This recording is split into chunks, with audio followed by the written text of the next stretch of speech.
I've been testing out a new 4G pan, tilt, and zoom trail camera from Campark. It also functions well as a security camera. And of course it's 4G, so it doesn't require any Wi-Fi or any power, and you can put it in a remote location or areas where the Wi-Fi can't reach. Typically a Wi-Fi camera without an extender or something like that can only reach about 100 feet. This one of course can go anywhere as long as you have cell service. I've used Campark cameras for almost 7 years now. And this is the TC32 4G pan, tilt, and zoom camera. I've also been using the TC17 and TC18 pan, tilt, and zoom cameras for over 3 years now. They've been working really well. This is the TC18 that's been here in Florida for well over 2 years now, out in the backyard, and it's been through a number of hurricanes and all sorts of weather, and it still works fine. What's really nice about a 4G camera in Florida is if you're not home and you get hit by a hurricane and you want to check on the house, if there's no power, a Wi-Fi trailer security camera is not going to work without power. All the TC32 and the TC17 and 18 are solar powered with an internal battery, so you don't need any commercial power. And of course it uses the 4G network, so you don't need Wi-Fi. So I was able to watch my house during a number of hurricanes in the last few years and see how everything was going, even when there was no power on, and sometimes the power was off for a week, but I was still able to see what was going on. And it really put my mind at ease to see that the damage wasn't so bad. So I've had a lot of experience with these Campark pan, tilt, and zoom cameras, and they really work good. This is the TC18. I'll show you later the TC17 I have up in the mountains of North Carolina. So let's return back to the TC32. The thing I really like about the new TC32 is I like the new camo design. This is the TC18. This is lighter and smaller and more stealthy really.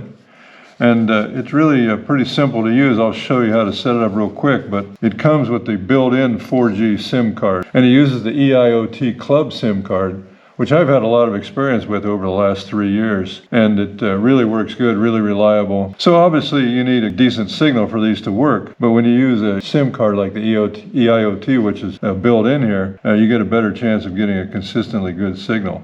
And so the way this works, you get 300 megabytes of free data to practice with while you're setting it up and getting it ready, and then you have to replenish the data.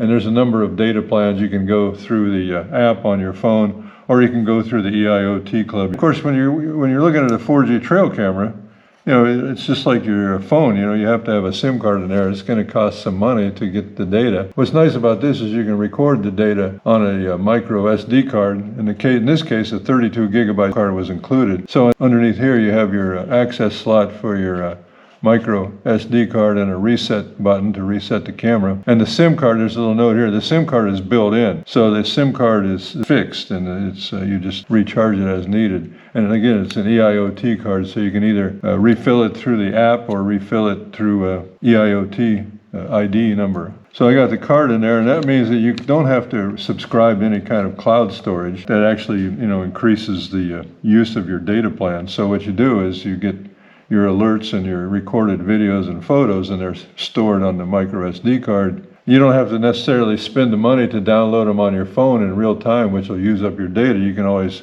see the highlights or see something that's really important going on looking at it on your phone, but you can always retrieve all the data at a later date on the micro SD card. And down here we have the slot for the USB-C, which is where the included solar panel plugs in. And again, there's no batteries to use, there's no cables to run. You can put this in a remote location where Wi-Fi won't reach or where you don't even have electricity. It has a nice long cable that you can run, and then a mount here with a number of ways to adapt. It's a nice size solar panel. I've never had any problem with it keeping the camera fully charged over a number of years. I've said the oldest one I have is up in the mountains. It's been running for 3 years on a solar panel just like this, and it works just fine. And you want to get this in a place where it's going to be exposed to the sun as much as possible during the day. Keep the camera charged up. When you first get the camera out of the box, you want to go ahead and plug in a USB-C charger.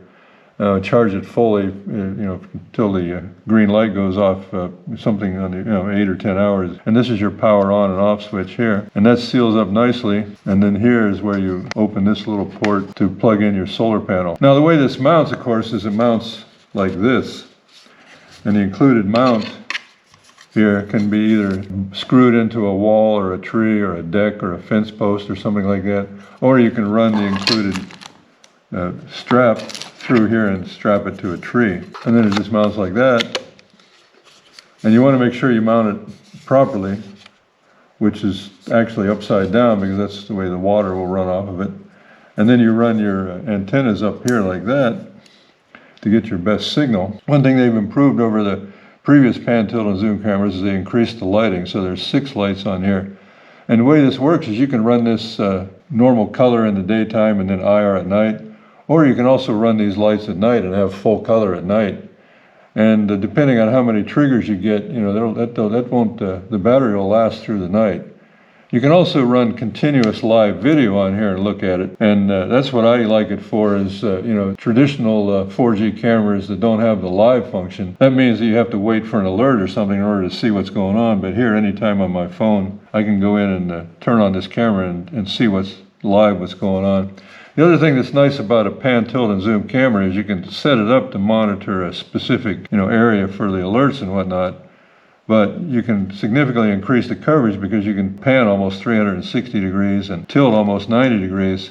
So you can put it in an area where you can really manually look all over and see what's going on in a large area. And that's kind of nice. So it gives you a lot of flexibility. And I found that the trigger speed is really fast and the alert works fine. You know, if you don't want to get alerted all the time, you can turn that off. And it has real good quality pictures and videos. Bitrate really has a lot to do with the quality of the video. The higher resolution of the pictures and videos, the more data you're going to use. So there's a balance here between good quality video and pictures and not just blowing out data like crazy. For example, a typical trail camera at maximum resolution might have a 30-second video that's 100 megabytes. Well, you know, you're not going to send a 100 megabyte video of 30 seconds over the 4G network. So this does a really good job of making relatively small file sizes, something on the order of 2 to 3 megabytes for half a minute or so of a video. That's really nice and it looks really great on the phone. Now, of course, if you blow that up on a really big screen, it'll look a little bit grainy. But that's the trade-off between getting good quality pictures and videos and using up your data plan. The TC32 has a speaker here on the back and also a microphone port. And so you can talk back and forth on this like an intercom, or you can have it alert also if you want to, an audible alert, which I usually keep that off just so I don't upset the neighbors. But there's a number of ways to get alerted directly to your phone, and there's also an audible alert, and you can set off an alarm, and you can talk back and forth on it. And the sound quality on this is pretty good. So to summarize on the camera itself, I really like the fit and finish of the camera. I've had really good experience with these cameras over the past 3 years. No problems with them, and it really works good with the included preloaded EIOT SIM card. And as I always do, I'll show you a lot of examples. And so it's real easy to mount. It's got the solar included, a real easy camera to set up. Now I'll go ahead and show you how to set it up. So let's go ahead and show you how easy it is to set this up. It comes with a real simple instruction manual. And what you're going to do is scan this QR code and download and install the Yukon app on your smartphone. And here's my Yukon app, which you can run all of the pan, tilt, and zoom cameras on here. I have the TC17 up in the mountains of North Carolina, and you can see it snowed there overnight. And then the TC18 out in the backyard, watching an area where I know there's a lot of wildlife that passes by. So we're going to go ahead and add a device, and before we do that, we're going to turn this on.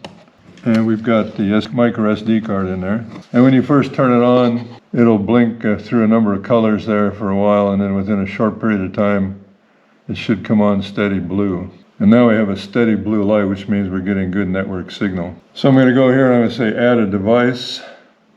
Scan the QR code on the camera to connect to your phone. And then all you do is scan the QR code. Insert the SIM card, install the camera, install the antenna, then power on the device. The blue LED will light up.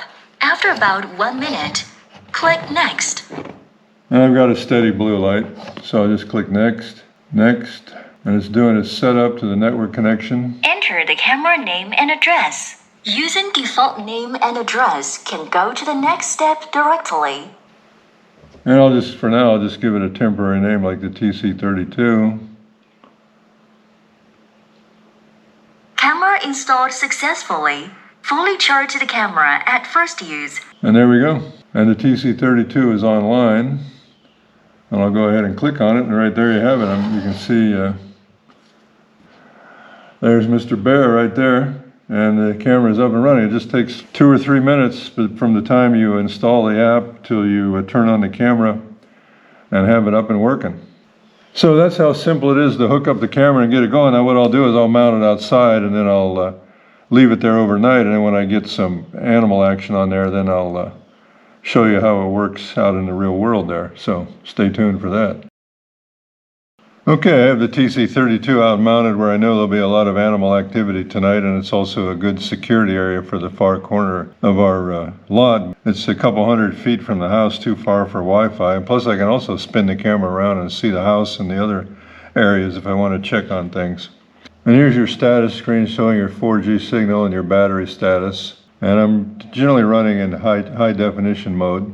And this is a button where you can turn the white lights off and on at night. And over here is your pan, tilt, and zoom option where you can pan, tilt, and zoom in and out. I'll demonstrate that later tonight with a live animal.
And then you can turn the speaker off and on. And you can take a picture or a video live. Now, of course, anytime you're doing this, like when I'm interacting on the app, like here, I'm using up data. And if you record data on high definition on here is when you're going to get your best quality. But it's also going to use up your data. But if you got something really important going on, what's nice about this is if you get an alert, you check your app and you see something going on, you can go ahead and record it on your own, down to your own phone in high definition. You can store things to your phone, and you're also storing everything to the micro SD card on the camera. And a microphone. You can switch the storage between cloud and micro SD. So here, this is how you interact with the menu on the pan, tilt, and zoom TC232. There's no settings to set on the camera itself. You do it through the app. Give your device a name. You can flip the image if you want to, mirror it or rotate it or whatever. I have it in normal because normally the camera is mounted upside down. And then as far as storage management, I'm going to turn off the cloud storage, leave it to SD, and you can see I have a 64 gigabyte card in there. And I'm going to go ahead and format that card for the first time use. And the card is formatted. And then on your activity detection, you can use low, medium, and high. Now I have it kind of in a sunny location with some trees where the wind blows the branches around a lot. I know if I put that in high, I'm going to get a lot of excessive triggers in the daytime, so I have it on medium. And you can do a schedule on it if you want to. And you can turn the device alarm on or off. And you can set your recording time, like how long you want it to record. And I usually set that at 30 seconds. Now you could do full-time recording on certain occasions, but of course you're paying for that data, so it's going to eat up your data. But you know, the thing about the 4G camera is, you know, it's there to watch for animals or watch for some kind of suspicious activity 24/7. And maybe 99% of the time nothing's going on, but once in a while you're going to see something going on and you have the option of doing full-time recording or manual recording.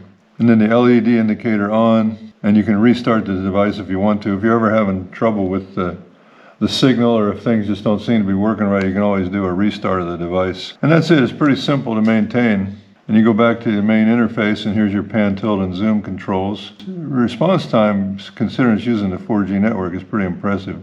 It's rarely more than a second that you get a response when you issue a command. And that's it, real simple to set up, real simple app to use, and you can control multiple cameras with this. I have, again, my TC18, TC17, and now the TC32.